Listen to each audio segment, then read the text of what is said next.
오늘은 내향적인 사람들의 교회 생활이라는 제목으로 함께 은혜를 나누고자 합니다. 우리는 성경을 보면서 눈에 보이는 사람들을 통해서 하나님을 볼 때가 많습니다. 그래서 성경에는 사람들의 이야기가 많고 그 사람이란 고유한 성격과 성향을 지닌 한 인간으로서의 특징들을 갖고 있습니다. 베드로가 다르고 요한이 다르고 바울이 다릅니다. 눈을 돌려서 우리 교회를 봐도 이 사람이 다르고 저 사람이 다릅니다.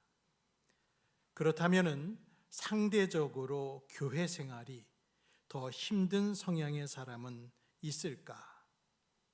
상대적으로 힘든 사람들이 있습니다.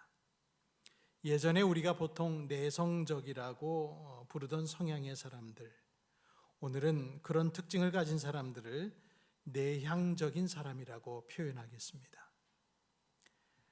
밖이 아닌 안으로 삶의 에너지가 흐르고 그것을 원동력으로 매일을 살아가는 내향적인 사람들은 일반적인 사람들의 잣대로 보면은 외향적인 사람들보다 상대적으로 교회 생활이 어려울 수 있습니다. 왜 그럴까요? 그 이유는 많은 기독교 공동체들, 교회들이 신실하다라고 하는 그 이상으로 축혀 올리는 사람이 이 내향적인 사람의 모습과는 거리가 멀기 때문입니다.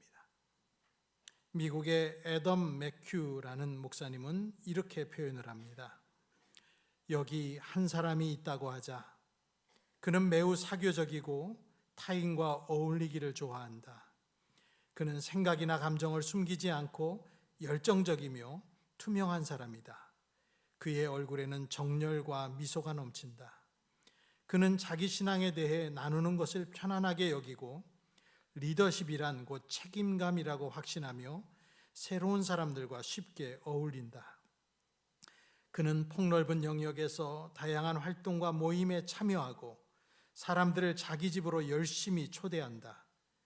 이런 사람은 완벽한 그리스도인, 신앙의 표상, 제자 중에 제자이며 예수님을 따른다는 것의 의미를 제대로 아는 사람이라고 칭송받을 만하다. 교회는 이런 사람을 얻기 위해 아낌없이 투자할 것이다. 이런 신자는 멋들어지게 신실한 사람일 것이다. 아울러 이런 신자는 지극히 외향적인 사람일 것이다. 국내외를 막론하고 거의 모든 나라에서 보통 선호되는 신실한 그리스도인의 그런 일반적인 모습을 표현했다고 봅니다. 신실함에 대한 이런 일반적인 기대는 성도들에게만 향하는 것이 아닙니다. 앞에 서서 설교하고 목회하는 목회자들에게도 사람들은 여러 가지를 기대하고 요청하는데 알고 보면 외향적인 특성들이 반영된 것들이 대부분입니다. 조금 전에 말씀드린 애덤 맥큐 목사님의 말을 인용하면 우리가 생각하는 이상적 목회자는 말을 잘하고 별 어려움 없이 군중 사이를 돌아다닐 수 있으며 낯선 사람을 친구로 만드는 존재였다. 언제 누구와 무엇에 관해서든 담소를 나누는 일이 가능한 자신의 카리스마로 사람들을 끌어들이는 인간 자석이었다. 그들은 따스함이 배어나오고 공동체의 칭송을 받으며 자기를 흠모하는 교회 구성원들에게 둘러싸인 사람들이었다. 그렇게 묘사했습니다. 반면에 이런 모습과는 결이 다른 내향적인 사람들, 내성적인 특징을 가진 사람들은 뭔가가 결핍된 사람으로 인식될 때가 많습니다. 사교적이지 않고 격하지도 않고 카리스마적이지도 않고 군중이나 시끄러운 자극도 좋아하지 않는 사람들. 이런 사람들은 우리가 보기에 상대적으로 에너지가 적은 사람처럼 보입니다. 그래서 그 사람들이 가진 그런 내향적인 성향은 다른 교우들에게 어떻게 인식되는가 하면 그 사람은 우리를 좋아하지 않는 것 같아. 우리 교회를 중요하게 여기지 않는 것 같아 라는 의미로 종종 전달되곤 합니다. 어떤 사람이 가진 외향성은 우리는 긍정적으로 평가하지만 그 사람이 가진 내향성은 부정적으로 평가받기 일쑤입니다. 그 때문에 내향적인 사람들은 기독교 문화에서도 계속 분투하며 살 수밖에 없을 때가 많습니다. 보통 교회 안에 절반의 사람들, 정확하게는 절반 이상의 사람들이 내향성을 가진 사람들입니다. 그런 분들은 교회에 와서 서로 주변을 보면서 두세 사람씩 인사하세요라는 목사의 말을 거의 그냥 기절할 만큼 끔찍하게 여기는 사람들입니다. 도대체 교회에 오면 누가 일어서서 찬양을 손을 들고 하라고 시켰을까? 그런 것에 의문을 갖는 사람들입니다. 새신자 소개를 할 때 단 몇 초간 그 자리에서 일어나는 것을 너무나 두려워 떠는 분들도 있습니다. 다른 사람들과 눈을 맞추는 것조차도 힘겨운 사람들이 있는 것이고, 그런 사람들에게 노방전도 같은 것은 극도의 스트레스를 유발하는 고문을 가하는 정도의 고통을 줍니다. 그리고 교회 안에서 쉽게 행해지고 있는 서로 나눕시다, 개인적인 나눔, 기도 제목 나눔, 매주 삶의 간증 나눔, 이런 것들은 그 사람들에게 불편한 긴장을 만들어냅니다. 결국 외향성의 사람들이 주도하는 그 외향성의 사람들이 틀을 세운 교회와 그 사람들이 만든 여러 가지 교회 행사들은 내향적인 사람들이 자기의 내적 삶을 나누기를 주저하게 만들거나 더 나아가서는 그 사람을 고립시킬 수도 있습니다. 내향적인 사람들은 오랜 시간에 걸쳐서 신뢰하는 사람들과 유대관계를 형성하면서 자신을 천천히 드러내는 것을 좋아합니다. 내향적인 사람들에게 낯선 사람과 자기의 개인적인 일들, 사안을 나누도록 요청하는 것은 굉장히 공격적인 상황이 될 수도 있습니다. 오늘 이 자리에 앉은 분들 중에 이 말에 공감이 가는 분들은 내향적인 면이 강한 분들입니다. 저는 애덤 매큐 목사의 그 내향적 그리스도인에 대한 심도 깊은 관찰을 담은 책을 읽으면서, 그리고 요즘 주일 오후에 다루는 책의 저자이기도 한 그 게리 토마스 교수의 영성에도 색깔이 있다라는 책을 보면서 그 책들에서 말하는 요긴한 내용을 성도들과 함께 나누어서 내향성의 그리스도인들에게는 격려와 위로를 드리고 주 안에서 더 풍성한 믿음으로 나가도록 방향을 제시해야 되겠다는 생각을 하게 됐습니다. 저 자신도 목사가 된 후에 30년 동안을 내향적인 사람으로서 목회하면서 나름 고충을 많이 겪었습니다. 내향성을 가진 그리스도인의 교회 생활을 연구하고 고찰한 이 애덤 매큐 목사도 스스로가 아주 내향적인 사람인데 내향성의 사람으로 많은 고민과 애로사항을 목회하면서 겪었기 때문에 제가 그분이 쓰신 글을 읽으면서 저 자신도 무척 큰 동질감을 느꼈습니다. 오늘 대부분의 내용은 애덤 매큐 목사님과 게리 토마스 교수의 영적 통찰과 연구에서 얻은 것입니다. 여러분의 마음에 도전을 받으신다면 그분들께 고마움을 표하면 되겠습니다. 저의 말은 거들 뿐입니다. 예수님은 어떤 성격 유형의 사람이셨을까? 2004년 이루어진 심리학 연구에서 어느 기독교 대학의 학생들은 우리가 MBTI 검사라고 부르는 마이어스 브릭스 성격 유형 검사의 범주에 근거해서 예수님의 성격에 대해서 점수를 매겨보라는 요청을 받았답니다. 대부분의 범주에서 학생들은 서로 엇갈렸습니다. 학생들은 자신이 생각한 예수님의 그 이미지에 비추어서 이 점수를 매기는 경향을 보였습니다.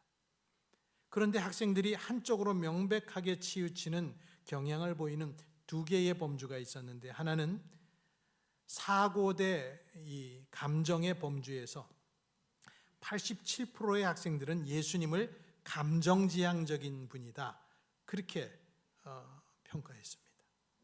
그리고 정말 의미 있는 결과는 외향과 내향의 범주에서 나타났는데 조사에 참여한 거의 대부분이라고 할 수 있는 97%의 학생들은 예수님이 외향적인 사람이라고 응답했습니다.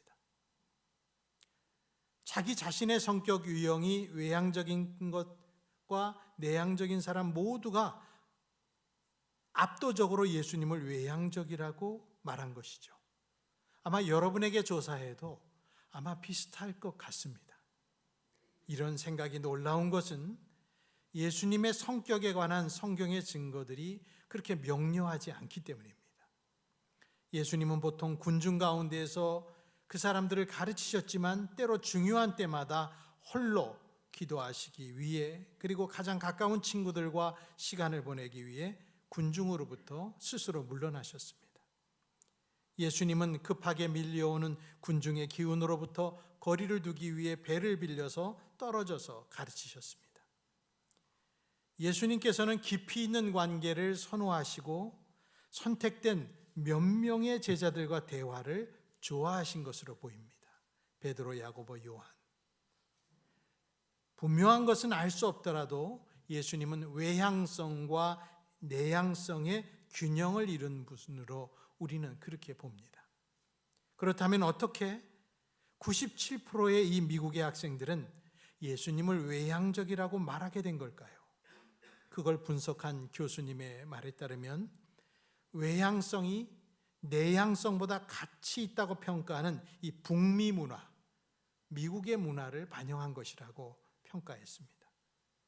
외향성은 더 좋은 것이다, 나은 것이다 라고 간주한다면 완벽한 인간이신 예수님은 당연히 외향성의 사람이라고 학생들은 그냥 쉽게 생각하는 것이죠.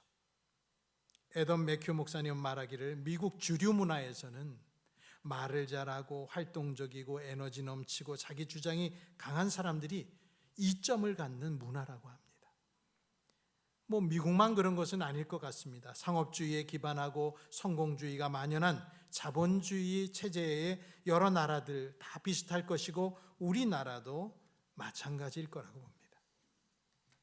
내성적인 사람이 성공한다라는 책을 쓴 마티 올슨 레인이라는 분은 말하기를 우리는 외향적 성향의 사람들의 비위를 맞추고 그들을 추켜 세우는 문화 속에서 살고 있다. 우리는 외향성이 삶의 마땅한 방식이라고 분명하게 배우고 있다. 그렇게 오늘의 세대를 평가했습니다. 성찰과 고독을 즐기는 사람들, 그리고 말하기보다는 듣기를 즐기는 사람들은 때로 이해하기 어렵다거나 반사회적이라거나 수동적이라거나 심지어는 친구나 배우자로 어울리지 않는다는 평을 듣습니다.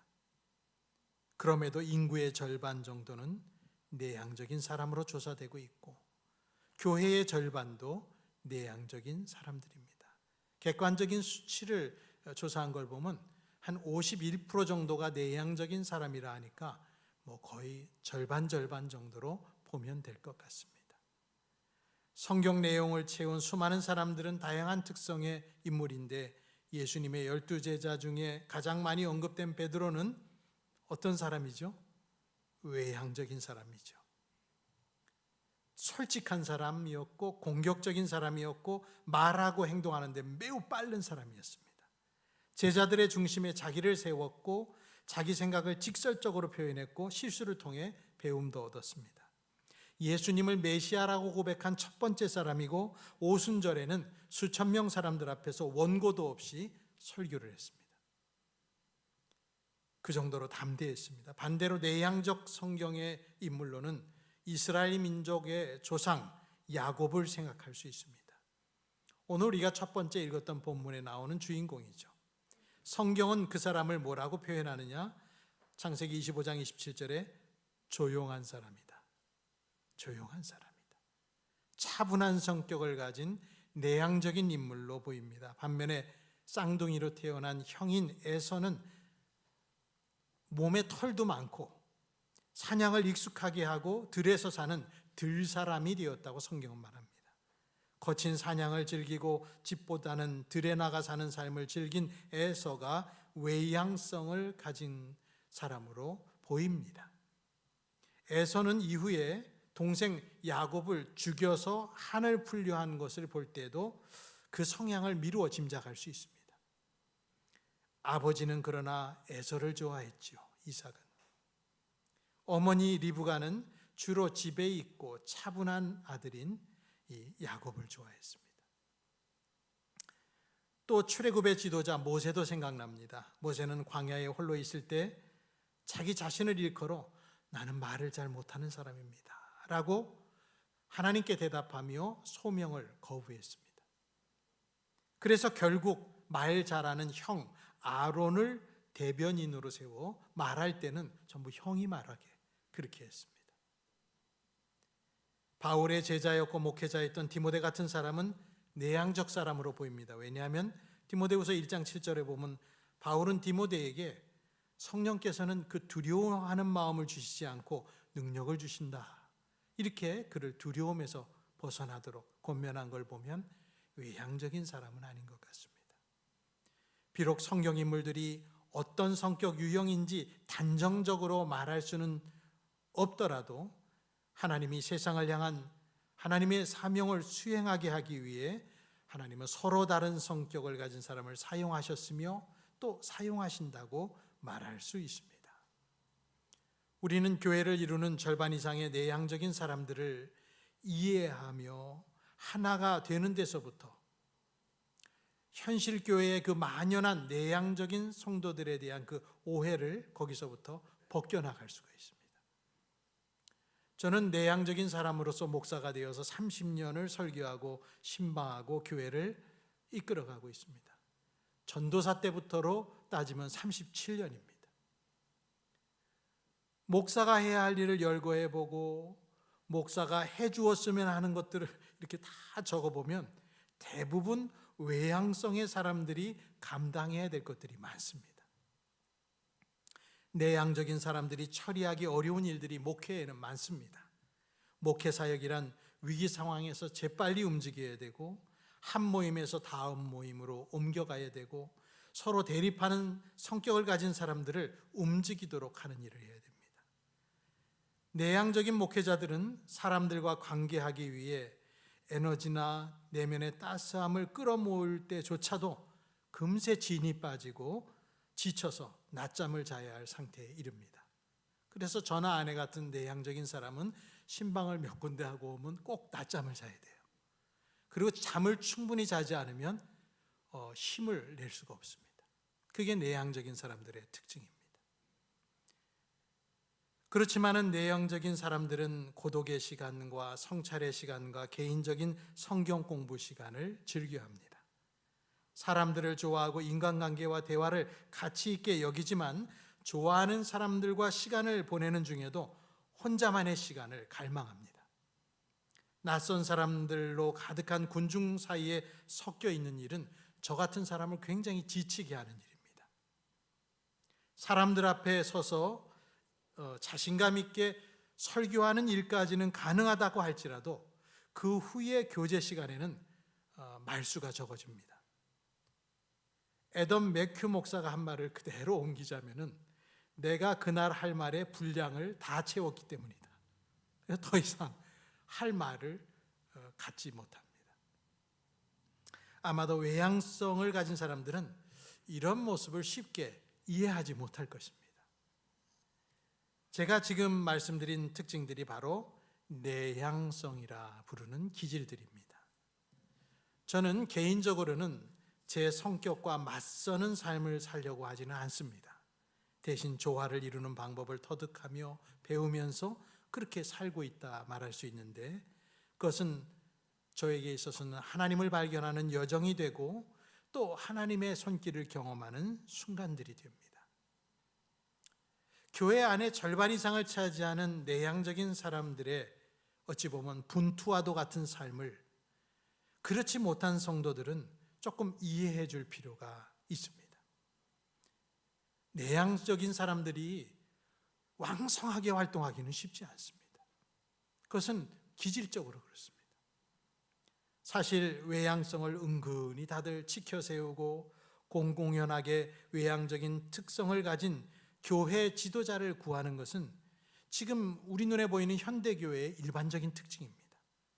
그래서 많은 목회자들이 경험하는 것은 어떤 때 어떤 교회가 면접을 하면은 이 교회는 지금 목회자를 구하는 것인지 판매 영업사원을 구하는 것인지 구분이 안 되는 교회들이 있습니다.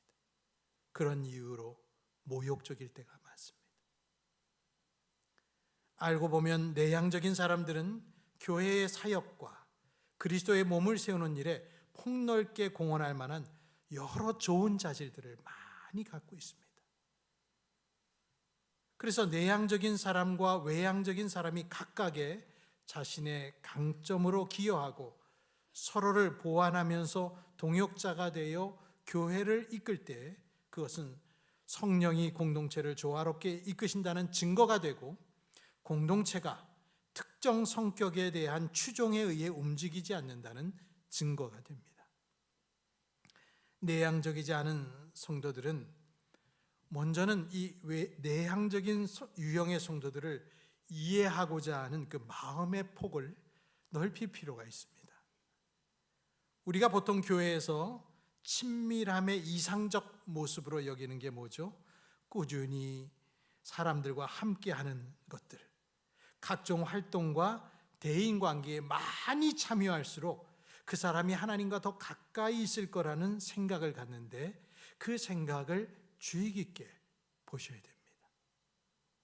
이런 고정관념이 팽배할수록 내향적인 사람들은 더더욱이 자기 삶의 내밀한 부분을 드러내기를 꺼리게 되고, 그래서 사람들은 그런 성도를 보면서 또다시 저 사람이 하나님에 대해 저항하는구나 라고 해석할 수 있습니다.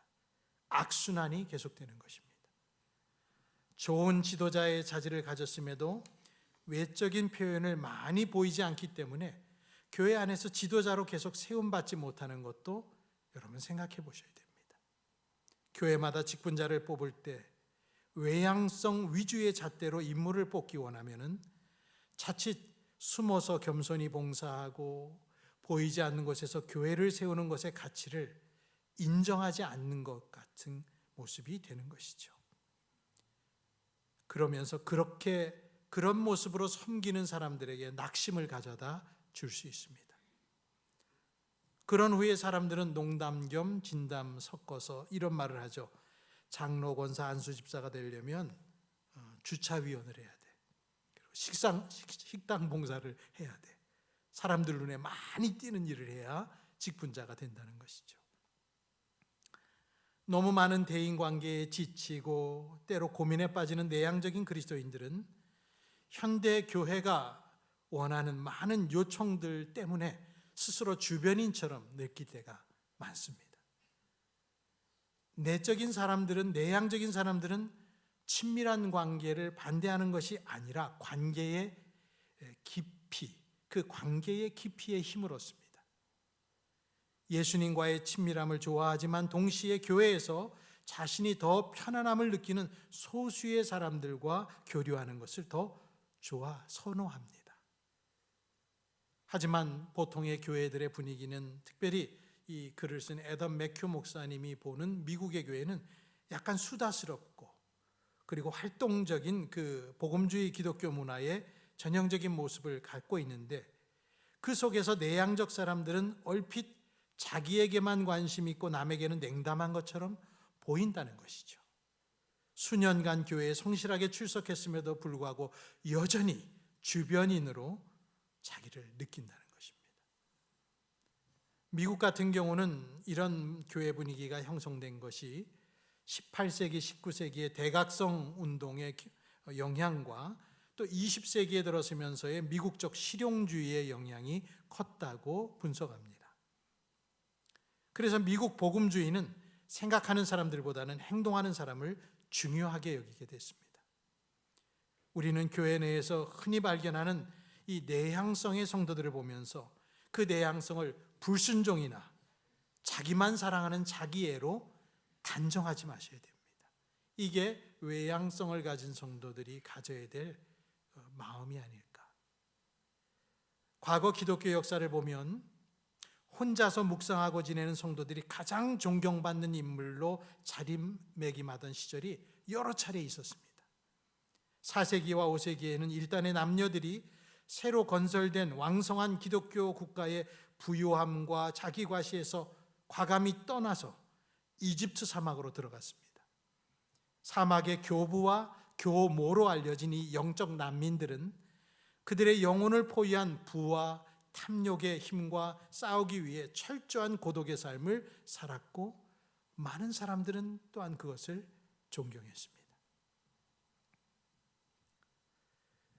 내향성을 기질적 특성으로 부여받고 살아가는 그리스도인들은 스스로 조심할 것도 있습니다. 자신의 내향성과 싸우느라 지쳐서 더 조화로운 부분에 관심을 갖지 못하게 되는 걸 두려워해야 됩니다. 고독이라고 하는 것은 치료하는 힘이 있지만 고립은 그렇지 않습니다. 우리의 상처와 두려움에 의해 그래서 고립에 빠지지 않도록 이 내향성의 사람들은 주의해야 됩니다. 도피성의 물러남이 아니라 더 큰 안목과 평안을 가지고 세상으로 나아가기 위한 그런 의지적인 물러남은 필요하지만 도피성의 물러남은 좋은 것이 아니죠.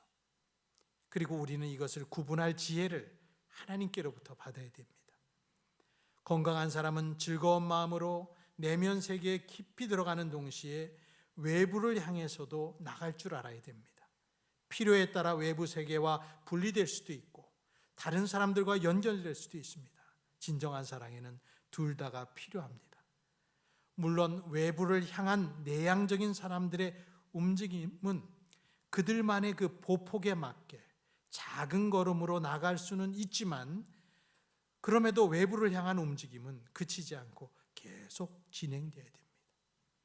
스스로가 내향적이라고 생각하는 그리스도인들은 자기의 중심을 잃지 않으면서도 바깥을 바라보는 방법을 배우셔야 됩니다. 공동체는 우리를 치유하는데 반드시 필요하기 때문이죠.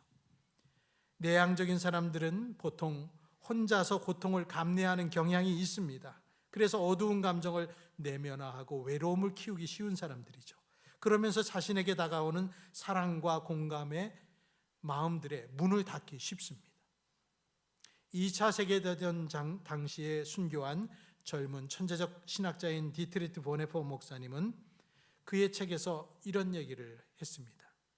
공동체 안에 있지 않은 이에게 혼자 있는 것을 조심하게 합시다. 당신은 공동체로 부름받았으며 그 부르심은 당신 혼자만을 위한 것이 아닙니다.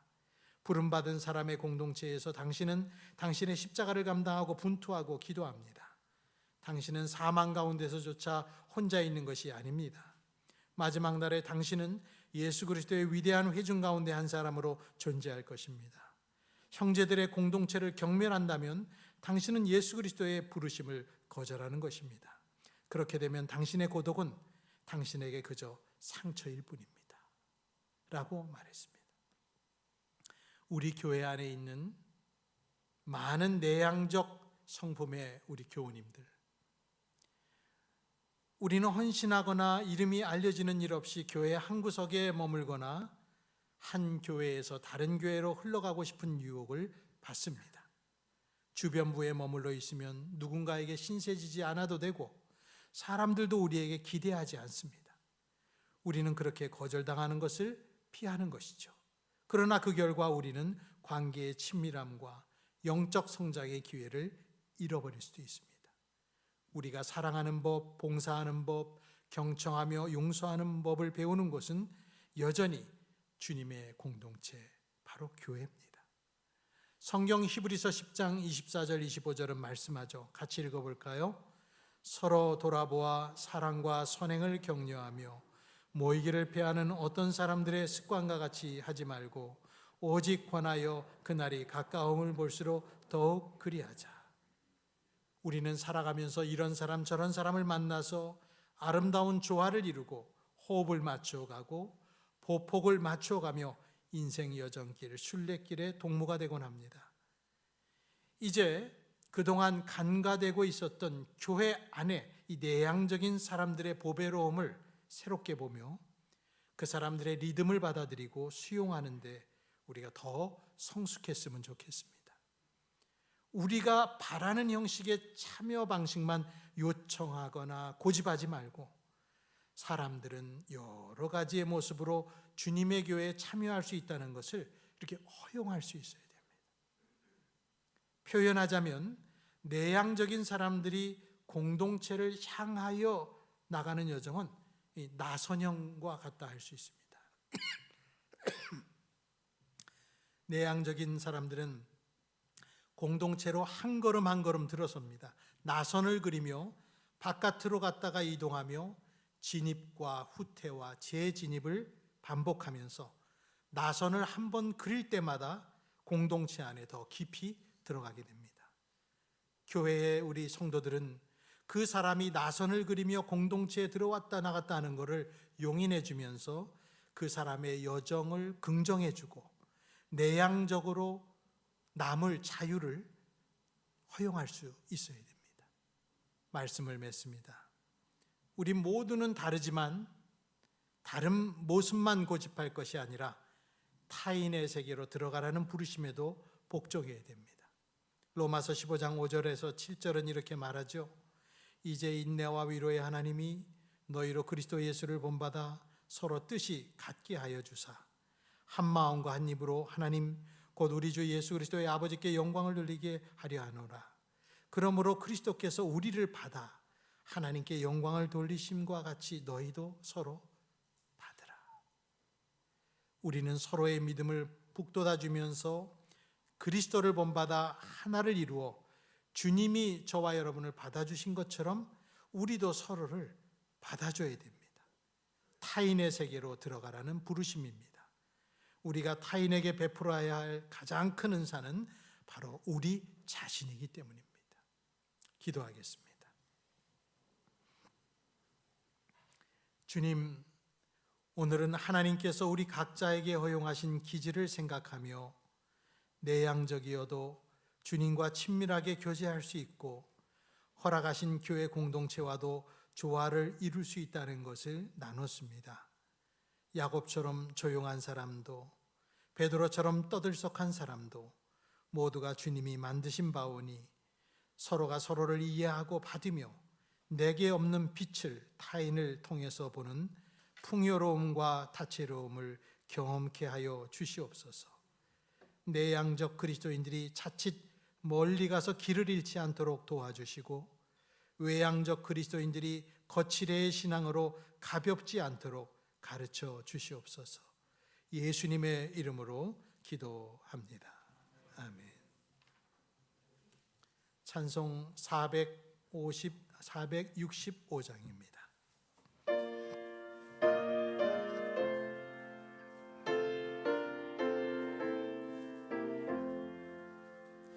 주 믿는 남 위에 진실하고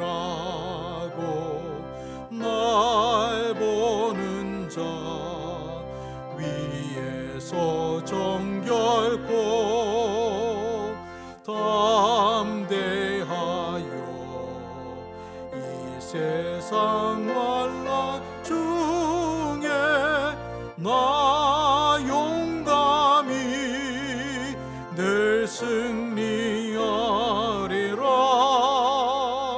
나 용감히 늘 승리하리라. 저 원수도 내 참된 친구 삼고 남 주면서 행한 일이 저리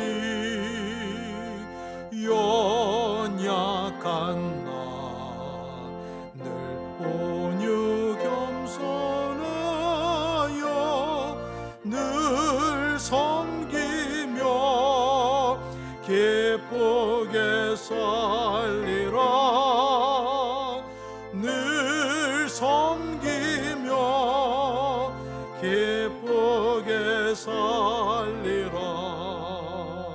늘 바빠도 나 힘써 기도하고 저와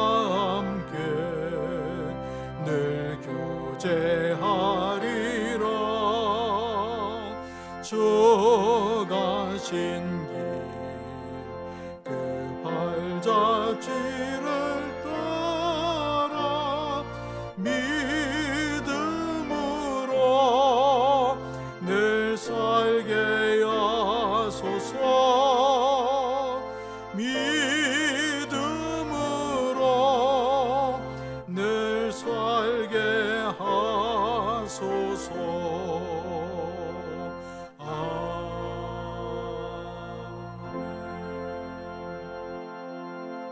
기도합니다.